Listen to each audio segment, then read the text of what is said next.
ఇదే వేరే ఇస్లాంకి జరిగిన, క్రిస్టియానిటీకి జరిగిన, జీసస్ క్రైస్ట్కి జరిగిన, మహమ్మద్ ప్రవక్తకి జరిగిన, అల్లాకి జరిగిన ఇలా ఉండేది కదా అధ్యక్ష.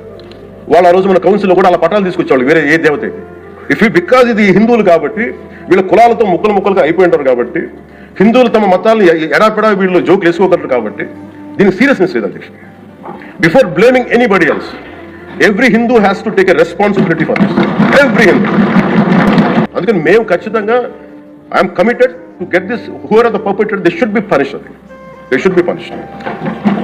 ఎవరైతే భగవంతుడి సొమ్ముతో ఆడుకుంటారో, భగవంతుడి డబ్బును దోచేస్తారో తరాలు కూడా లేచిపోతారు.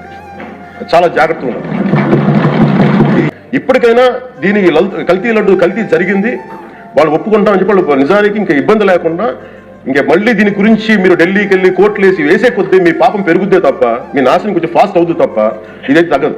అందుకని దయచేసి అందరం ఈ ఒక్కటి అధ్యక్షుడు ఇంకొక మరో మాట చెప్పి మిషన్, ఎక్కడో చోట ఈ దేశం హిందూ దేవతల మీద, హిందూ ధర్మం మీద దాడి జరుగుతున్నప్పుడు, irrespective of political parties, irrespective of what you are, where you are, which language you speak, ఏ భాష మీరు మాట్లాడతారు, మీరు ఏ కులస్తులో తెలియదు, కానీ హిందూ ధర్మాన్ని మటుకు దాడి జరుగుతున్నప్పుడల్లా ముక్త కంఠంతో ఏకాభిప్రాయంతో ఖండించకపోతే మటుకు ఇలాంటి పరంపర కొనసాగుతున్నట్టు తెలియజేసుకుంటూ సెలవు తీసుకుంటాం.